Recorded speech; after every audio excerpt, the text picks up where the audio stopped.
Je travaille depuis plus de 10 ans avec des mères qui traversent cette période difficile.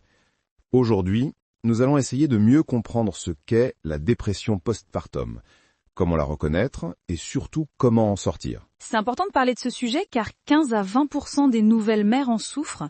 Et contrairement au baby blues qui est passager et qui touche 50 à 80% des femmes dans les jours suivant l'accouchement, la dépression postpartum est une véritable maladie qui peut durer longtemps si elle n'est pas traitée. Tout à fait. Il est essentiel de faire la distinction entre les deux. Le baby blues est une réaction normale qui dure quelques jours, causée par les changements hormonaux et l'adaptation à la nouvelle vie de parents. La dépression postpartum, elle, s'installe dans la durée et peut apparaître à n'importe quel moment de l'année suivant la naissance. J'ai récemment accompagné Julie, une jeune maman de 32 ans. Elle me disait « Je pensais que l'instinct maternel allait me tomber dessus comme par magie dès la naissance de mon fils. Mais au lieu de ça, j'ai ressenti un vide immense, de la culpabilité et une fatigue écrasante. Je n'arrivais pas à créer ce lien avec mon bébé dont tout le monde parlait. » Ce témoignage illustre bien ce que ressentent de nombreuses mères. Quels sont les principaux symptômes que vous observez chez vos patientes, Sophie? Les symptômes sont variés.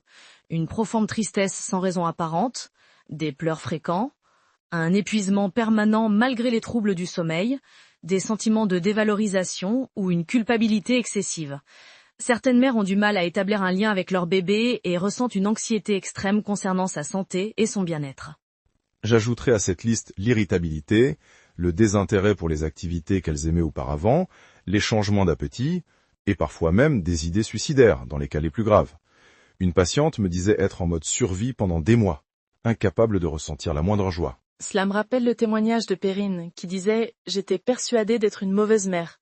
Je ne reconnaissais plus la femme que j'étais avant, j'en voulais à mon bébé de m'avoir volé ma vie d'avant, puis je me sentais monstrueuse d'avoir de telles pensées. » Ces sentiments contradictoires sont très courants. Et quelles sont les causes de cette dépression?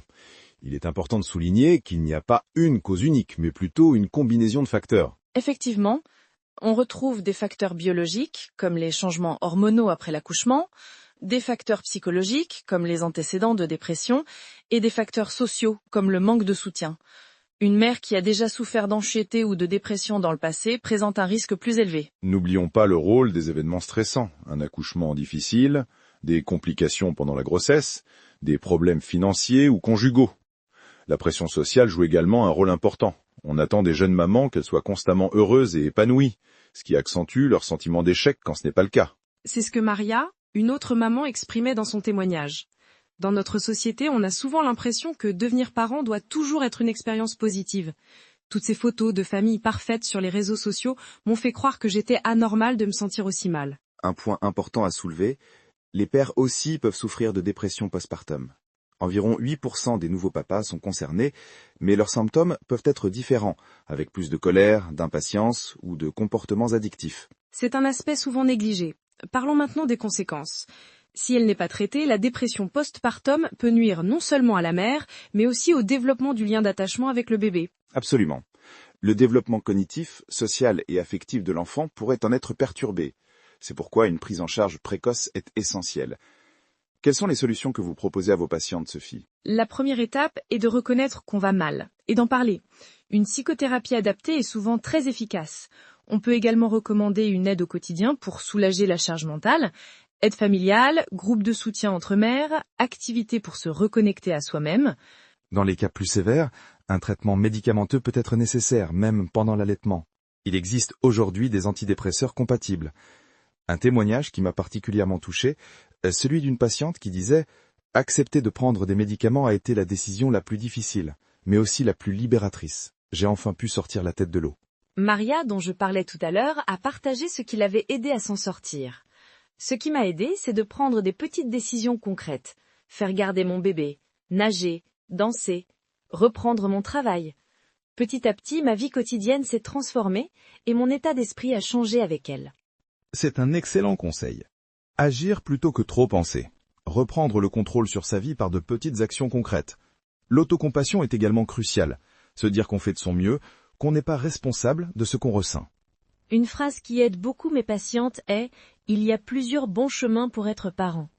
Cette idée permet de se libérer du perfectionnisme et de trouver sa propre voie dans la maternité. Je terminerai par ce message d'espoir. La dépression postpartum se soigne très bien. Avec un accompagnement adapté, on en sort. Comme disait une patiente désormais guérie, « Je n'ai jamais été aussi heureuse qu'aujourd'hui, alors que quelques mois plus tôt, je n'avais jamais été aussi mal de toute ma vie. » Un message essentiel à retenir. Si vous vous reconnaissez dans ce que nous avons décrit, n'hésitez pas à consulter un professionnel. Vous n'êtes pas seul et ce n'est pas de votre faute. Merci Dr Martin pour cette conversation importante. Merci à vous, Sophie. Et merci à tous nos auditeurs. N'oubliez pas que demander de l'aide est un signe de force, pas de faiblesse.